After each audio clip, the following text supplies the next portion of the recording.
The Alpha King banished his pregnant mate. Years later, their twin heirs claimed his throne. The snow came down harder than it had in years, but no one in Frostmoor moved to help her. Kellan Ashgrove stood at the top of the stone steps, his arms crossed, his jaw tight, watching the woman he had once called his mate stumble toward the tree line with nothing but a thin coat and a knife she had taken from his own war room. Wren Calder did not look back at him. She would not give him that. 3 days earlier, everything had been different. She had been carrying his child in secret, hiding the small changes in her body under loose clothes, hoping to find the right moment to tell him. She loved him, and foolishly, she believed he loved her too, enough to stand against his own counsel when the truth came out. But Elder Tomas had reached Kellan first. He had shown the young Alpha King a letter, aged and folded, claiming Wren had planned this pregnancy from the very beginning. He brought forward a witness, an old pack member who swore he had heard her boasting about tricking the king into giving her a crown through his child. Kellan, raised to believe that trust was a weakness and doubt was armor, did not ask to see the letter twice. He did not ask Wren for her side of the story either. He simply believed the men who told him what he was already afraid of. When Wren stood before him, protesting, telling him none of it was true, he looked at her the way a king looks at a stranger who has wronged him. "You are no longer welcome here," he said, his voice flat and cold. "Leave before nightfall." She did not cry in front of him. She would not allow herself that either. Instead, she spat at his boots, turned, and walked into the falling snow, carrying his child and her broken heart together. Kellan told himself he had done the right thing. A king could not be manipulated. A king could not be weak. He told himself this every day for years, though the words grew thinner and thinner each time he repeated them. Wren walked for 2 days before she found an old ranger's cabin, abandoned and half-broken, far outside Frostmoor's borders. She built a fire with shaking hands and waited there, alone, through the coldest winter of her life. When her time came, there was no healer, no midwife, no one to hold her hand. She gave birth alone, biting down on a strip of leather to keep from screaming, bringing 2 children into the world by herself. A boy and a girl. Both of them bore a small crescent-shaped mark behind their left ears, the same mark that had been passed down through Kellan's bloodline for generations, a mark that could not be faked or hidden. She named them Silas and Sable. She never told them their father's name. When they grew old enough to ask, she only said, "He was a coward who happened to wear a crown." Wren raised her children far from any pack, teaching them to hunt, to fight, and to trust no one who wore fine clothes and made fine promises. She taught them how to survive in a world that had no place for them, and she taught them, without meaning to, how to hate the man who had sent them into it. But she also taught them how to be strong, patient, and clever, because that was the only inheritance she had left to give them. Years passed in Frostmoor as well, though not kindly. Pressured by the council, Kellan agreed to a new mate match, a noblewoman named Nadia Voss, chosen for her bloodline and her family's influence. The pack celebrated the match publicly, but privately, everyone could sense something was wrong. There was no true bond between them. No heir came. No warmth grew between 2 people forced together by politics rather than love. Nadia was not cruel, only trapped, much like Kellan himself. She had never wanted a crown that came without affection, but she had even less choice in the matter than he did. As the years dragged on, Elder Tomas grew more powerful, using the king's silence and guilt to tighten his hold over the council. Rebellion began to stir quietly among the smaller packs, who whispered that Frostmoor was being ruled not by its king, but by the men standing behind his throne. Kellan sat on that throne, night after night, his kingdom outwardly strong but hollow underneath, much like himself. He told no one that he still dreamed of a woman with sharp words and sharper eyes, or that some nights he swore he could still catch the scent of pine and smoke that had always clung to her skin. He told himself it meant nothing. He told himself many things. Far beyond Frostmoor's borders, a new danger was rising. Rogue hunters, armed and merciless toward anyone born a wolf, had begun burning small border packs to the ground, forcing families to flee or fight with nothing but sticks and desperation. One night, hunters found the quiet home where Wren, Silas, and Sable had lived peacefully for years. In the chaos of the attack, Wren was struck by a hunter's blade coated in silver, a wound that would slowly poison her if left untreated. Silas and Sable, now grown into strong, capable young adults, made the only choice they could. They would travel to the nearest pack with real healers and real medicine, no matter what danger it brought them. That pack was Frostmoor. They arrived at the northern gates on a cold morning, dressed plainly, asking only for medical help for their dying mother.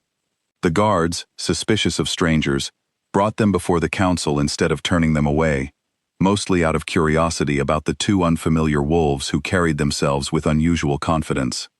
It was in the great hall, in front of the entire council, that an old guard noticed the mark behind Sable's ear as her hood slipped back. The room fell silent. Elder Tomas turned pale, his mouth opening and closing without sound, before he found his voice and shouted that the mark was fraud, cleverly forged to deceive the pack, and that these two strangers were nothing but con artists, chasing after a crown that was never theirs. But older wolves in the hall, wolves who had served King Kellan's own father, recognized that mark instantly. It was not something that could be copied or faked. It was carried only by direct descendants of the Ashgrove bloodline, passed down through blood and instinct rather than ink and paper. Kellan entered the hall just as the accusations grew louder, and the moment his eyes landed on the two young wolves standing tall and unafraid before his council, something in his chest twisted painfully. He saw Wren's sharp eyes staring back at him from a young man's face. He saw his own jawline echoed in a young woman's expression. He knew, without needing anyone to explain, exactly who stood before him. For the first time in years, Kellan did what he should have done long before he ever sent Wren away. He demanded a full investigation, ignoring Tomas's protests and the council's nervous whispers. Guards searched Tomas's private chambers and found the original letter, unforged and untouched, proving that Wren had never plotted anything against the crown.